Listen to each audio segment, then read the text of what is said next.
10 ದಿನದ ಮಾತು. ಆಗ ಸೂರ್ಯ ಮುಳುಗ್ತಾ ಇದ್ದ ಮತ್ತೆ ಚಂದ್ರ ಹುಟ್ತಾ ಇದ್ದ. ಆಗ ಸೂರ್ಯ ಚಂದ್ರನ ಹತ್ರ ಹೇಳಿದ್ರು, ಇಲ್ಲಿ ನೋಡಪ್ಪ, ನೀನ್ ಹೇಳು, ನೀನು ಬರ್ಬೇಕಾದ್ರೆ ಯಾರು ನಿನ್ನನ್ನ ಏನಕ್ಕೆ ಪೂಜೆ ಮಾಡೋದಿಲ್ಲ? ಹಾಗೆಲ್ಲ ಇಲ್ಲ, ಎಲ್ಲರೂ ಕೂಡ ಒಂದೇ ರೀತಿ ಇರೋದಿಲ್ಲ. ಸುಮಾರು ಜನ ನನ್ನನ್ನು ಕೂಡ ಪೂಜೆ ಮಾಡ್ತಾರೆ. ಹಾಗಿದ್ರೆ ನಾನು ಉದಯ ಆಗ್ತಾ ಈ ಲೋಕನೇ ಬೆಳಕಿನಿಂದ ತುಂಬುತ್ತೆ. ಆದರೆ ನೀನ್ ಮಾತ್ರ ರಾತ್ರಿಯಲ್ಲಿ ಮಾತ್ರ ಬರ್ತೀಯಾ? ಸೂರ್ಯ ಮತ್ತೆ ಚಂದ್ರನ ಈ ಮಾತುಗಳನ್ನ ಬೇಲಾಪುರದ ಜನರು ಕೇಳಿಸ್ಕೊಳ್ತಿದ್ರು. ಆಗ ಒಬ್ಬ ಮನುಷ್ಯ ಹೇಳ್ದ, ನಾವು ಸೂರ್ಯನನ್ನ ಮಾತ್ರ ದೇವ್ರಂತ ನೋಡ್ತೀವಿ. ಚಂದ್ರ ನಮ್ಗೆ ದೇವ್ರಲ್ಲ ಅಲ್ಲ. ಇಲ್ಲ, ಆ ರೀತಿ ಅಲ್ಲ, ನಾವು ಚಂದ್ರನ ಕೂಡ ದೇವ್ರು ಅನ್ಕೋಬೇಕು. ದೇವ್ರಾಗಿ ಇದ್ದು ಸೂರ್ಯ ನಮ್ಗೆ ಬೆಳ್ಕೊಡ್ತಾನೆ, ಬಿಸಿಲನ್ನ ಕೊಡ್ತಾನೆ. ಈ ಚಂದ್ರ ಏನ್ ಕೊಡತ್ ಹೇಳಿ? ಎಲ್ರಿಗೂ ಅವ್ರವ್ರದೇ ಕೆಲ್ಸ ಇರುತ್ತೆ. ಚಂದ್ರ ಕೂಡ ನಮ್ಗೆ ರಾತ್ರಿ ಹೊತ್ತು ಬೆಳಕು ಕೊಡಲ್ವಾ? ಅರೆ, ಆ ಬೆಳ್ಕನ್ನ ಇಟ್ಕೊಂಡು ಏನ್ ಮಾಡಕ್ಕಾಗತ್ ಹೇಳಿ? ನೈಟ್ ಎಲ್ಲ ನಿದ್ದೆ ಮಾಡ್ತಾ ಇರ್ತೀವಿ. ನೈಟಲ್ಲಿ ಯಾರಿಗಾದ್ರೂ ಬೆಳಕು ಬೇಕಾ ಹೇಳಿ ನೋಡೋಣ? ಆದ್ರೆ ಚಂದ್ರ ಕೂಡ ಇರ್ಬೇಕಲ್ಲ. ಚಂದ್ರ ನಮ್ಗೆ ಬೇಕಾಗೇ ಇಲ್ಲ. ಆ ಚಂದ್ರ ಇಲ್ಲ ಅಂದ್ರೂ ಕೂಡ ನಮ್ಮ ಬಾಳಲ್ಲಿ ದೊಡ್ಡದಾಗಿ ಏನೂ ನಡೆಯೋದೇ ಇಲ್ಲ. ಅವ್ರು ಇದ್ರೂ ಇಲ್ಲ ಅಂದ್ರೂ ಒಂದೇ ರೀತಿನೇ. ಈ ಮನುಷ್ಯ ಮತ್ತೆ ಆ ಹೆಂಗಸಿನ ಮಾತನ್ನ ಸೂರ್ಯ ಮತ್ತೆ ಚಂದ್ರ ಇಬ್ರು ಕೇಳಿಸ್ಕೊಳ್ತಾರೆ. ಇವನ ಮಾತನ್ನ ಕೇಳಿ ಸೂರ್ಯ ಖುಷಿ ಪಟ್ರು, ಮತ್ತೆ ಚಂದ್ರ ಸ್ವಲ್ಪ ಬೇಜಾರ್ ಪಟ್ಕೊಂಡ್ರು. ಸೂರ್ಯ ಚಂದ್ರನಿಗೆ ಹೇಳಿದ್ರು, ನೋಡಿದ್ಯಾ, ಬೇಲಾಪುರದವರು ನನ್ನ ದೇವ್ರ ರೀತಿ ನೋಡ್ತಾ ಇದ್ದಾರೆ. ನಿನ್ ಬಗ್ಗೆ ಗಮನನೇ ಕೊಡೋದಿಲ್ಲ. ಈ ಜನ ನನ್ನನ್ನು ಪೂಜೆ ಮಾಡ್ತಿದ್ದಾರೆ, ಆದರೆ ಅವರಿಗೆ ನಾನು ಬೆಳಕನ್ನು ಕೊಡ್ತೀನಿ. ನಾನು ಇಲ್ಲಾಂದ್ರೆ ಇವರ ಬಾಳು ತಲೆ ಕೆಳಗಾಗ್ಬಿಡುತ್ತೆ. ಪರವಾಗಿಲ್ಲ, ಹೇಗೋ ಅವರಿಗೆ ನಿನ್ನ ಅವಶ್ಯಕತೆ ಇಲ್ವೇ ಇಲ್ಲ. ಹೋ ಹಾಗಾ? ಸರಿ, ನಾನು ಇನ್ಮುಂದೆ ಬರೋದೇ ಇಲ್ಲ. ಚಂದ್ರ ಕೋಪ ಮಾಡ್ಕೊಂಡು ಅಲ್ಲಿಂದ ಹೊರಟೋಗ್ತಾರೆ. ಚಂದ್ರ ಹೊರಟೋದ್ಮೇಲೆ ಬೇಲಾಪುರ ಫುಲ್ ಕತ್ಲಲ್ಲಿ ಆವರಿಸ್ಕೊಂಡ್ಬಿಡುತ್ತೆ. ಹೇಗಿದ್ರು ಆಕಾಶದಲ್ಲಿ ಬಹಳಷ್ಟು ನಕ್ಷತ್ರಗಳಿದ್ವು, ಆದ್ರೆ ಅದರ ಬೆಳಕು ಬಹಳ ಕಡಿಮೆ ಇತ್ತು. ಕತ್ತಲು ಎಷ್ಟು ಜಾಸ್ತಿ ಇತ್ತು ಅಂದ್ರೆ ಯಾರಿಗೂ ಏನು ಕಾಣಿಸ್ತಾ ಇರ್ಲಿಲ್ಲ. ಈಗ ಹೊಲಗಳನ್ನ ಉಳೋ ಅಂತ ಸಮಯ ಬಂದಿತ್ತು. ಅದಕ್ಕೆ ರೈತರು ಬೆಳಗ್ಗೆ ಬೇಗ ಎದ್ದು ಹೂಳೋದಕ್ಕೆ ಹೋಗ್ಬೇಕಿತ್ತು. ಆದ್ರೆ ಚಂದ್ರ ಇಲ್ದೇ ಇದ್ದಿದ್ದಕ್ಕೆ ಬಹಳ ಗಾಢ ಅಂಧಕಾರ ಇತ್ತು. ಅರೆ ಎದಳು, ಇವತ್ತು ಹೊಲದ ಕೆಲಸ ಎಲ್ಲ ಮಾಡ್ಬೇಕು ತಾನೆ? ಬೇಗ ಎದಳು, ಇಲ್ಲಾಂದ್ರೆ ಎಣ್ಣೆ ಎಲ್ಲ ಆವಿಯಾಗ್ಬಿಡುತ್ತೆ. ಮತ್ತೆ ಬಿಸಿಲಲ್ಲಿ ಕೆಲ್ಸನೇ ಮಾಡಕ್ಕಾಗಲ್ಲ. ಹೌದು, ಹೊಲ ಅಂತೂ ಹೂಳ್ಲೇಬೇಕು. ಆದ್ರೆ ಈಗ ರಾತ್ರಿ, ಹೊರಗಡೆ ಬಹಳ ಕತ್ಲಿದೆ. ನಂಗೇನು ಅನಿಸ್ತಾ ಇದೆ ಅಂದ್ರೆ ಬೆಳಗಾಗ್ತಾ ಇದೆ ಅನ್ಸುತ್ತೆ. ಬೇಗ ಹೋಗ್ಬೇಕು ಬಾ. ಅದೆಲ್ಲ ಸರಿ, ಆದ್ರೆ ಹೊರಗಡೆ ಏನು ಕಾಣ್ತಿಲ್ವಲ್ಲ, ಹೇಗ್ ಹೋಗೋದು? ಸರಿ, ಬೆಳಗಾದ ಕೂಡಲೇ ಹೋಗೋಣ. ಇವರಿಬ್ರು ಬೆಳಕಾಗೋದಕ್ಕೆ ಕಾಯ್ತಾ ಇದ್ರು.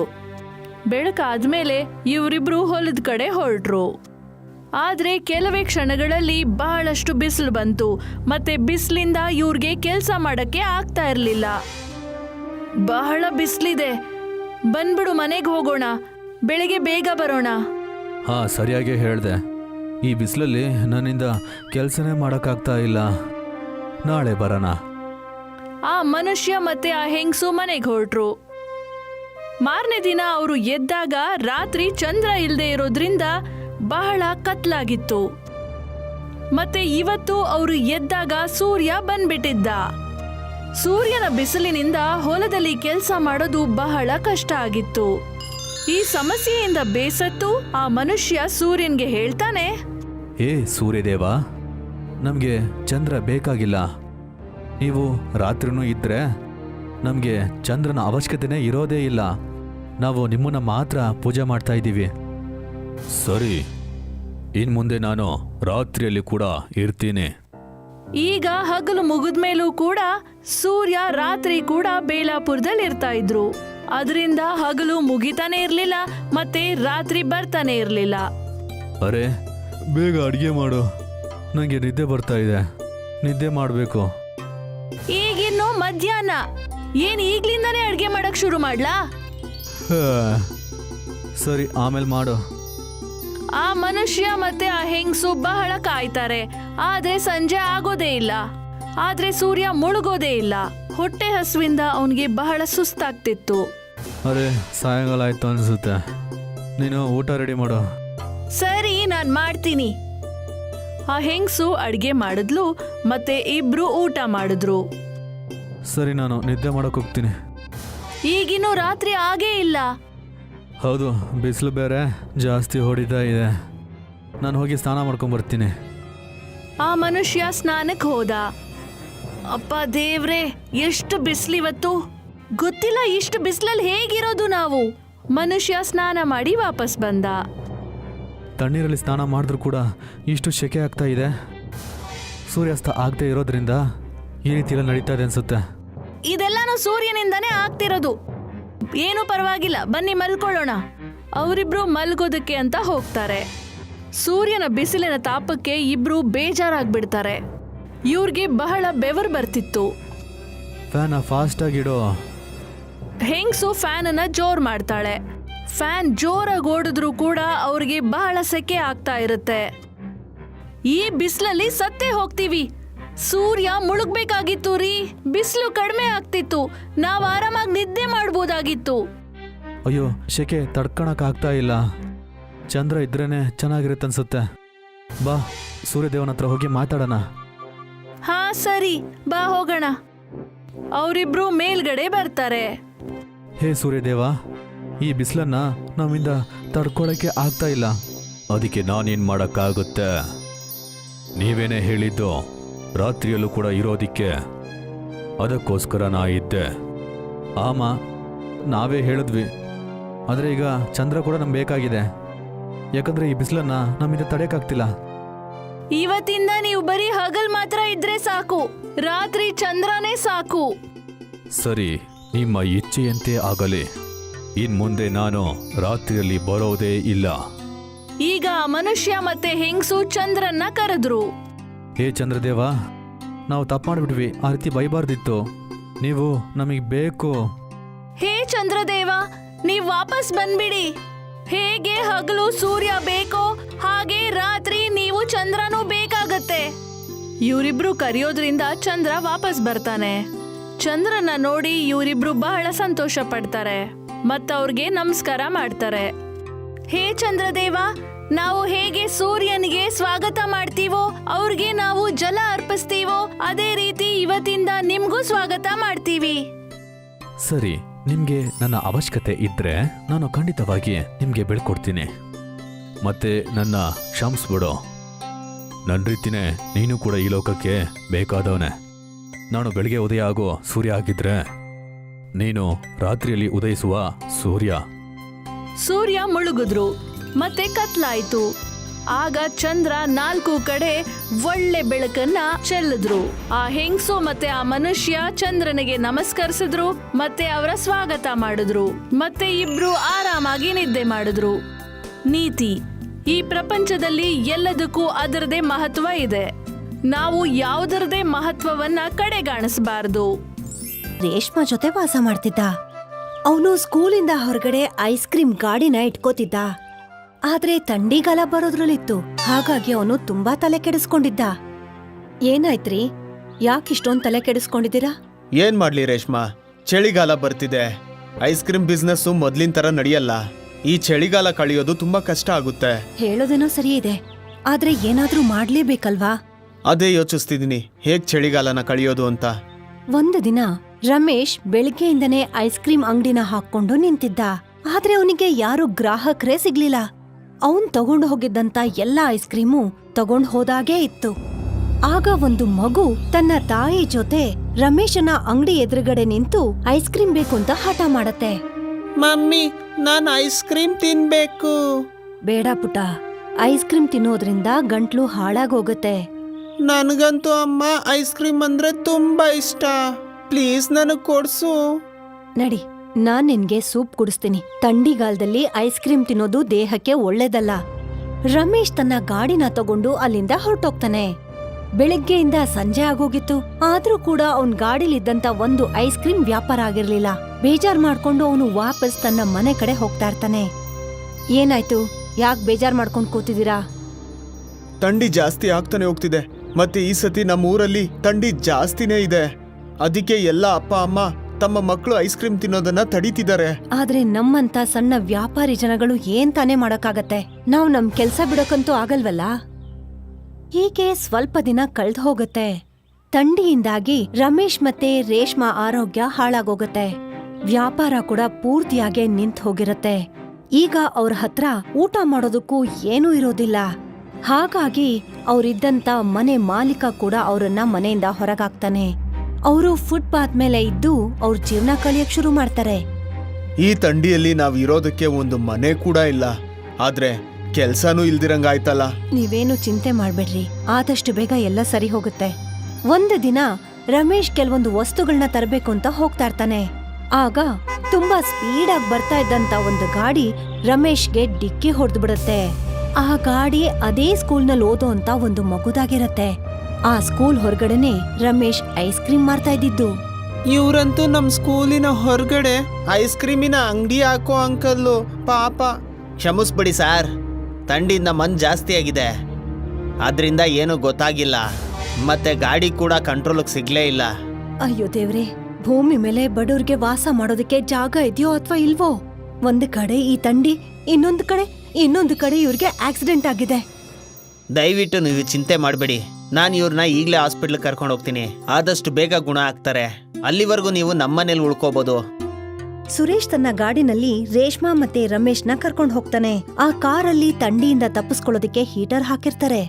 ಇದೆಂತ ಮಾಯಾ, ಹೊರಗಡೆ ಅಷ್ಟೊಂದ್ ಥಂಡಿ ಇದೆ, ಮತ್ತೆ ಇಲ್ಲಿ ತುಂಬಾ ಬೆಚ್ಚಗಿದೆ. ತಂಗಿ, ಗಾಡಿ ಒಳಗೆ ಹೀಟರ್ ಹಾಕಿದ್ದೀನಿ, ಅದಕ್ಕೆ ಹೊರಗಿರೋ ಟೆಂಪ್ರೇಚರ್ ಗಾಡಿ ಒಳಗಿರೋ ಟೆಂಪ್ರೇಚರ್ ವ್ಯತ್ಯಾಸವಾಗಿದೆ. ರೇಷ್ಮಾ ಇದನ್ನೆಲ್ಲ ನೋಡಿ ತುಂಬಾ ಆಶ್ಚರ್ಯ ಪಡ್ತಾಳೆ.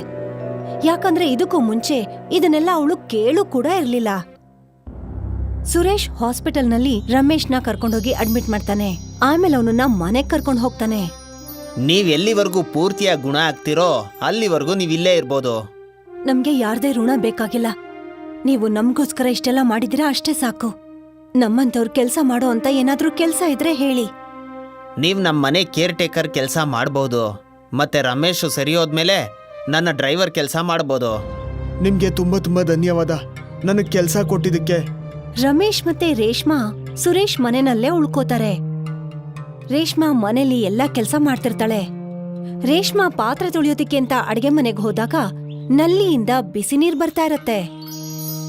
ಇಲ್ಲಿ ಪಾತ್ರೆ ತೊಳೆಯೋದಿಕ್ಕೆ ಬಿಸಿ ನೀರ್ ಬರತ್ತೆ, ಆದ್ರೆ ಬಡವ್ರಿಗೆ ಕುಡಿಯೋದಕ್ಕೂ ಸಹ ಒಂದು ತೊಟ್ಟು ನೀರ್ ಸಿಗೋದಿಲ್ಲ.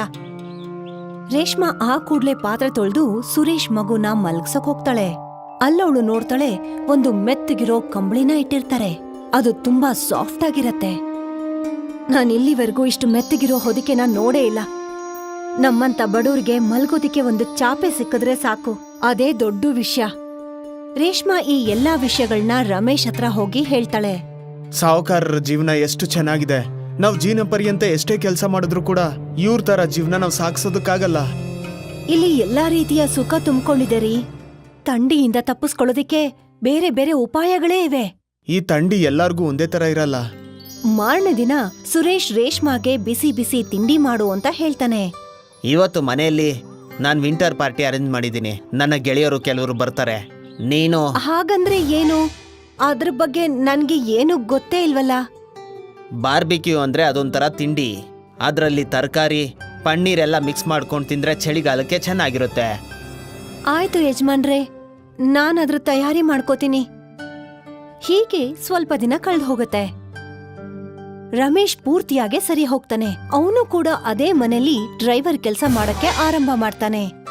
ಹಗ್ಲಲ್ಲಿ ರಮೇಶ್ ಸುರೇಶ್ನ ಗಾಡಿಲ್ ಕೂರಿಸ್ಕೊಂಡು ಹೋಗ್ತಾ ಇದ್ದ. ಇಲ್ಲಿ ಶ್ರೀಮಂತರ ಗಾಡಿ ಕೂಡ ಬಿಸಿಯಾಗಿರುತ್ತೆ.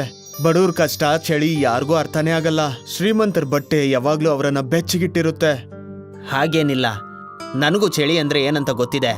ನಾನು ಈ ಸ್ಥಿತಿಗೆ ಬರೋದಕ್ಕೆ ಮುಂಚೆ ನಾನು ತುಂಬಾ ಕಷ್ಟಪಟ್ಟಿದ್ದೀನಿ. ಹಾಗಾಗಿ ನಾನು ಇನ್ನೊಬ್ಬರಿಗೆ ಸಹಾಯ ಮಾಡೋ ಪ್ರಯತ್ನ ಮಾಡ್ತೀನಿ.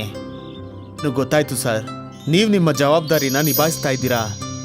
ರಮೇಶ್ ಮತ್ತೆ ಈ ರೇಷ್ಮಾ ಪೂರ್ತಿ ಮನ್ಸಿಂದ ಸುರೇಶ್ ಮನೇಲಿ ಕೆಲಸ ಮಾಡ್ತಿರ್ತಾರೆ. ಮತ್ತೆ ಅವ್ರು ಸಂಪಾದನೆ ಮಾಡಿದ್ರಿಂದ ಸ್ವಲ್ಪ ದುಡ್ಡನ್ನ ಬಡವರಿಗೆ ಸಹಾಯ ಮಾಡೋದಕ್ಕೆ ಅಂತ ಬಳಸ್ತಾ ಇರ್ತಾರೆ. ಜಗತ್ನಲ್ಲಿ ಎಲ್ಲಾ ಕಡೆ ಒಳ್ಳೆಯವರು ಮತ್ತೆ ಕೆಟ್ಟವರು ಇರ್ತಾರೆ. ತುಂಬಾ ದೂರದ ಒಂದು ದೇಶದಲ್ಲಿ ಕಂಚನಾಪುರ ಅಂತ ಒಂದು ಊರಿತ್ತು. ಅಲ್ಲಿ ಒಂದಿಷ್ಟ್ ಜನ ಒಳ್ಳೆಯವರು ಮತ್ತೆ ಇನ್ನೊಂದಿಷ್ಟ್ ಜನ ಕೆಟ್ಟವರು ಇದ್ರು. ಮತ್ತೆ ಒಂದಿನ ಆ ಊರ್ಗೆ ಸಾಧುಗಳ ಒಂದು ತಂಡ ಬಂತು. ಕೇಳಿ ಕೇಳಿ ಕೇಳಿ, ಊರಿನ ಜನರೆಲ್ಲ ಕೇಳಿ. ಇವತ್ತಿಂದ 7 ದಿನಕ್ಕೆ ಅಮಾವಾಸ್ಯೆ, ಅದಾದ್ಮೇಲೆ 15 ದಿನಕ್ಕೆ ಪೌರ್ಣಮಿ. ಬರ್ತಿರೋ ಅಮಾವಾಸ್ಯೆ ಮತ್ತು ಪೌರ್ಣಮಿಯ ನಂತರ ಒಂದು ದಿನ ಮಳೆ ಆಗುತ್ತೆ ಈ ಊರಲ್ಲಿ. ಅದು ಯಾವುದೋ ಸಾಧಾರಣ ಮಳೆಯಲ್ಲ ಕೇಳಿ, ಅದೊಂದು ಮಾಯೆಯ ಮಳೆ. ಆ ಮಳೆ ಯಾವ ವ್ಯಕ್ತಿ ಮೇಲ್ ಬೀಳುತ್ತೋ ಆ ವ್ಯಕ್ತಿಯ ಮನೆ ದವಸ ಧಾನ್ಯಗಳಿಂದ ತುಂಬಿ ಹೋಗುತ್ತೆ. ಕೇಳಿಸ್ಕೊಂಡ್ರಾ? ಇದೇ ಮಳೆ ಕೆಟ್ಟ ವ್ಯಕ್ತಿ ಮೇಲ್ ಬಿದ್ರೆ ಅವ್ರಿಗೆ ಡೈರಿಯಾ, ಮಲೇರಿಯಾ, ಕ್ಯಾನ್ಸರ್ ಎಲ್ಲ ಬಂದು ಅನಾರೋಗ್ಯಕ್ಕೆ ತುತ್ತಾಗ್ತಾರೆ.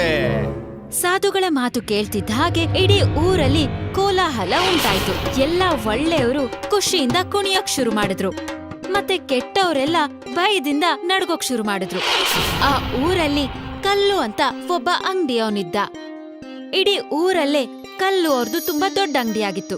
ಅವ್ರ ಅಂಗಡಿಯಲ್ಲಿ ಎಲ್ಲಾ ರೀತಿಯ ವಸ್ತುಗಳು ಸಿಕ್ತಿದ್ವು. ಆದ್ರೆ ಕಲ್ಲು ಎಲ್ಲಾ ವಸ್ತುನು ತುಂಬಾ ದುಬಾರಿ ಬೆಲೆಗೆ ಮಾರ್ತಿದ್ದ. ಅಣ್ಣ, ಒಂದು ಟೂತ್ ಪೇಸ್ಟ್ ಕೊಡಿ. ತಗೊಳ್ಳಿ, 115 ರೂಪಾಯಿ. ಆದ್ರೆ ಇದ್ರಲ್ಲಿ 100 ರೂಪಾಯಿ ಅಂತ ಬರ್ದಿದೆ. ತಗೊಳಂಗಿದ್ರೆ ತಗೋ, ಇಲ್ಲಂದ್ರೆ ಮಾರ್ಕೆಟ್ಗೆ ಹೋಗ್ ತಗೋ. ಮಾರ್ಕೆಟ್ಗೆ ಹೋಗೋಕೆ ಗಾಡಿ, ದುಡ್ಡು ಮತ್ತೆ ಸಮಯ ತುಂಬಾ ಬೇಕಿತ್ತು. ಅದಕ್ಕೆ ಅನಿವಾರ್ಯವಾಗಿ ಊರಿನ ಜನರೆಲ್ಲ ಕಲ್ಲು ಅವ್ರ ಹತ್ರನೇ ವಸ್ತುಗಳನ್ನ ತಗೋತಿದ್ರು.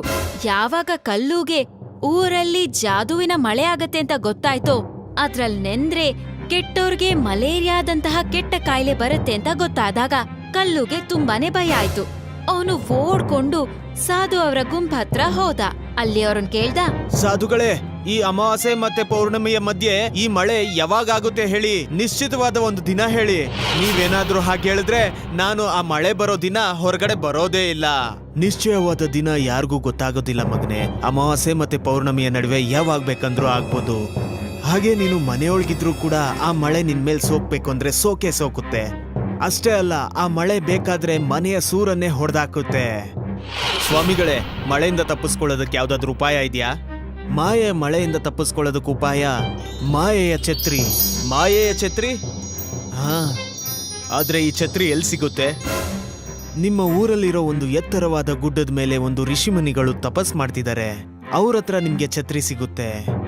ಕಲ್ಲು ಮತ್ತೆ ಆ ಊರಿನ ಇನ್ನಷ್ಟು ಕೆಟ್ಟ ಜನರು ತಮ್ಮ ಎಲ್ಲಾ ಕೆಲ್ಸ ಕಾರ್ಯಗಳನ್ನ ಬಿಟ್ಟು ದೊಡ್ಡ ಬೆಟ್ಟ ಇರೋ ಕಡೆಗೆ ಹೋದ್ರು. ನೀನೇನ್ ಮಾಡ್ತೀಯ ಅಣ್ಣ? ನಾನು ಎಣ್ಣೆಯನ್ನ ಮಾರ್ತೀನಿ. ಒಂದು ಸಾರಿ ಆ ಮಾಯೆ ಛತ್ರಿ ನನಗ್ ಸಿಕ್ಕದ ಮೇಲೆ ಮಳೆಯಿಂದ ತಪ್ಪಿಸ್ಕೊಂತೀನಿ. ಹಾಗೆ ಎಣ್ಣೆಯ ವ್ಯಾಪಾರದಲ್ಲಿ ಸಾಕಷ್ಟು ಮೋಸ ಮಾಡ್ತೀನಿ. ಅರೆ ಅಣ್ಣ, ನಾವು ಆ ಬೆಟ್ಟದ ತುದಿ ಹತ್ತೋದಕ್ಕೆ ಎಷ್ಟೆಲ್ಲ ಕಷ್ಟ ಪಡ್ತೀವಿ, ಅಷ್ಟು ಕಷ್ಟಕ್ಕೂ ನಾವು ಮೋಸ ಮಾಡಿ ದುಡ್ಡು ಗಳಿಸ್ಬೇಕು, ಸರಿನಾ? ಬಿಸ್ಲು ತುಂಬಾ ಜಾಸ್ತಿ ಆಯ್ತು. ಹಾಗೆ ದಾಹ ಆಗ್ತಾ ಆಗ್ತಾ ಒಬ್ಬ ವ್ಯಕ್ತಿಯ ಗಂಟ್ಲು ಒಣಗೋಕ್ ಶುರುವಾಯ್ತು. ಅವನ್ಗೆ ಒಂದು ಹೊಂಡದಲ್ಲಿ ನೀರು ಕಾಣಿಸುತ್ತೆ. ಅಲ್ಲಿದೆ ನೀರು, ಅದು ಕೊಳಕ್ ನೀರು, ನೀನ್ ಕುಡಿಬೇಡ. ಇನ್ನೊಂದ್ ಸ್ವಲ್ಪ ದೂರದಲ್ಲಿ ನದಿ ಇದೆ, ಆ ನೀರ್ನ ಕುಡಿಯುವಂತೆ. ನನ್ಗಲ್ಲಿವರೆಗೂ ದಾಹ ತಡಿಯಕ್ಕಾಗಲ್ಲ. ಹಳ್ಳದಲ್ಲಿರೋ ನೀರನ್ನ ಆ ವ್ಯಕ್ತಿ ಕುಡಿದ್ಬಿಡ್ತಾನೆ. ಅವನಿಗೆ ಡಯೇರಿಯಾ ಶುರುವಾಗುತ್ತೆ. ಲೆಟ್ರಿನ್ ಮಾಡಿ ಮಾಡಿ ನಾನು ಹೊಟ್ಟೆ ಎಲ್ಲ ಕೆಟ್ಟೋಗಿದೆ, ನನ್ಗಿನ್ನು ಆಗ್ತಿಲ್ಲ. ನೀವಿನ್ನು ಹೋಗಿ, ನಾನು ಊರ್ಗೋಗ್ತೀನಿ. ಈಗ ಬರೀ ಇಬ್ರೇ ಉಳ್ದಿರ್ತಾರೆ. ಅವರಿಬ್ರು ಬೆಟ್ಟ ಹತ್ತೋದಕ್ಕೆ ಶುರು ಮಾಡ್ತಾರೆ. ಬೆಟ್ಟ ಹತ್ತುತ್ತಾ ಹತ್ತುತ್ತಾ ರಾತ್ರಿ ಆಗೋಗ್ಬಿಡುತ್ತೆ. ನಾವು ರಾತ್ರಿ ಎಲ್ಲರೂ ಉಳ್ಕೊಂಡು ವಿಶ್ರಾಂತಿ ತಗೋಬೇಕು. ರಾತ್ರಿಯಲ್ಲಿ ಬೆಟ್ಟ ಹತ್ತೋದು ಒಳ್ಳೇದಲ್ಲ. ರಾತ್ರಿ ಹೊತ್ತು ಹುಳ, ಹಾವು ಕಣ್ಣು ಕಾಣಿಸಲ್ಲ. ಅವರಿಬ್ರು ರಾತ್ರಿ ಅಲ್ಲೇ ಮಲ್ಕೊಂಡು ರಾತ್ರಿ ಕಳಿಯೋಣ ಅಂತ ಅನ್ಕೊಳ್ತಾರೆ. ರಾತ್ರಿ ಅವರಿಬ್ಬರಿಗೂ ತುಂಬಾನೇ ಸೊಳ್ಳೆಗಳು ಕಚ್ಚುತ್ತೆ. ಆಗ ಕಲ್ಲುಗೆ ಹತ್ತಿರದಲ್ಲೇ ಹಸು ಸಗಣಿ ಇರೋದು ಕಾಣಿಸುತ್ತೆ. ಅವನು ಆ ಹಸು ಸಗಣಿನ ತಗೊಂಡು ತನ್ನ ಮೈ ಪೂರ್ತಿ ಬಳ್ಕೊಳ್ತಾನೆ. ನೀನು ಮುಖಕ್ಕೆ ಸಗಣಿ ಹಚ್ಕೋ, ಅವಾಗ ಯಾವ್ದೇ ಸೊಳ್ಳೆ ಕಚ್ಚೋದಿಲ್ಲ. ಅರೆ, ನಾನ್ ಹಾಗೆಲ್ಲ ಹಾಕೊಳ್ಳಲ್ಲ. ಇವತ್ತೊಂದಿನ ತಾನೆ ಕಚ್ಕೊಳ್ಳಿ. ಆ ವ್ಯಕ್ತಿಗೆ ಇಡೀ ರಾತ್ರಿ ಸೊಳ್ಳೆಗಳು ಕಚ್ಚುತ್ತೆ. ಮಾರನೇ ದಿನ ಅವನ್ಗೆ ಮಲೇರಿಯಾ ಆಗುತ್ತೆ. ಮೈ ಪೂರ್ತಿ ಬೊಬ್ಬೆಗಳು ಶುರುವಾಗುತ್ತೆ. ನಾನಂತೂ ಈಗ ಊರ್ಗ್ ಹೋಗ್ಲೇಬೇಕು. ನೀನೊಬ್ನೇ ಮುಂದೆ ಹೋಗು. ಉಳ್ದಿರೋ ದಾರಿಯಲ್ಲಿ ಕಲ್ಲು ಒಬ್ನೇ ಹೋಗ್ಬೇಕಾಗತ್ತೆ. ತುಂಬಾನೇ ಹೊತ್ತು ಮೇಲೆ ಹತ್ತುತ್ತಾ ಹತ್ತುತ್ತಾ ಕೊನೆಗೂ ಅವನು ಆ ಬೆಟ್ಟದ ತುದಿನ ತಲುಪಿಡ್ತಾನೆ. ಅಲ್ಲೊಬ್ಬ ಋಷಿ ತಪಸ್ ಮಾಡ್ತಿರೋದು ಕಲ್ಲುಗೆ ಕಾಣಿಸುತ್ತೆ. ಏ ಋಷಿ ಮುನಿಗಳೇ, ನನ್ ಮೇಲೆ ಕೃಪೆ ಮಾಡಿ ನೀವು ಆ ಮಾಯೆಯ ಛತ್ರಿನ ನನಗ್ ಕೊಡಿ. ಮಾಯೆ ಮಳೆಯಿಂದ ನನ್ನ ಕಾಪಾಡಿ. ಕೇವಲ ಛತ್ರಿಗೋಸ್ಕರ ನೀನ್ ಇಷ್ಟೂರ ಬರೋ ಅಗತ್ಯ ಇರ್ಲಿಲ್ಲ. ಈ ಮಳೆಯ ಪ್ರತೀತಿ ಏನು ಅಂದ್ರೆ, ಯಾರ್ಯಾರು ಕೆಟ್ಟ ದಾರಿಯಲ್ಲಿ ದುಡ್ಡನ್ನು ಗಳಿಸ್ತಾರೋ ಅವರು ಕೂಡ ಅದೇ ದಾರಿಯಲ್ಲಿ ಎಲ್ಲ ದುಡ್ಡನ್ನು ಕಳ್ಕೋತಾರೆ.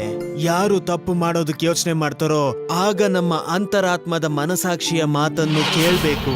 ಅದೇ ಮನ್ಸು ನಮ್ಗೆ ಸಮಯಕ್ಕೆ ತಿಳಿಸಿ ಹೇಳ್ತಾ ಇರುತ್ತೆ, ನಾವು ಮಾಡಿದ ತಪ್ಪಿಗೆಲ್ಲ ಶಿಕ್ಷೆ ಸಿಕ್ಕೇ ಸಿಗುತ್ತೆ. ಹಾಗಾಗಿ ಒಳ್ಳೆ ದಾರಿಯಲ್ಲಿ ನಡಿಬೇಕು. ನೀನ್ ಈ ಕೂಡ್ಲೆ ಸಂಕಲ್ಪ ಮಾಡ್ಕೋ, ಜೀವನದಲ್ಲಿ ಯಾರಿಗೂ ಮೋಸ, ವಂಚನೆ, ಅನ್ಯಾಯ ಮಾಡೋದಿಲ್ಲ ಅಂತ. ಈ ಸಂಕಲ್ಪನೆ ನಿನಗೆ ಆ ಮಾಯೆ ಮಳೆಯಿಂದ ರಕ್ಷಣೆ ಕೊಡುತ್ತೆ. ಇದೇ ನಿನಗೆ ಮಾಯೆಯ ಛತ್ರಿ. ಆಗ ಕಲ್ಲುಗೆ ತನ್ನ ತಪ್ಪಿನ ಅರಿವಾಗತ್ತೆ. ಅವನ್ ವಾಪಸ್ ಊರ್ಗ್ ಹೋಗಿ ನೈತಿಕತೆಯಿಂದ ನಿಷ್ಠೆಯಿಂದ ವ್ಯಾಪಾರ ಮಾಡೋಕ್ ಶುರು ಮಾಡ್ತಾನೆ. ಆಮೇಲ್ ಒಂದಿನ ಆ ಊರಲ್ಲಿ ಜಾದುವಿನ ಮಳೆ ಸುರಿಯುತ್ತೆ. ಕಲ್ಲು ಅದ್ರಲ್ಲಿ ತುಂಬಾನೇ ಖುಷಿಯಿಂದ ಕುಣಿದಾಡ್ತಾನೆ. ಈ ಮಳೆ ನನ್ನ ಜೀವನದ ಮೋಸ, ವಂಚನೆ, ದಗೆ ಎಲ್ಲವನ್ನು ನಾಶ ಮಾಡ್ಬಿಡ್ತು. ನನ್ನ ಮನ್ಸನ್ನು ತೊಳೆದ್ಬಿಡ್ತು.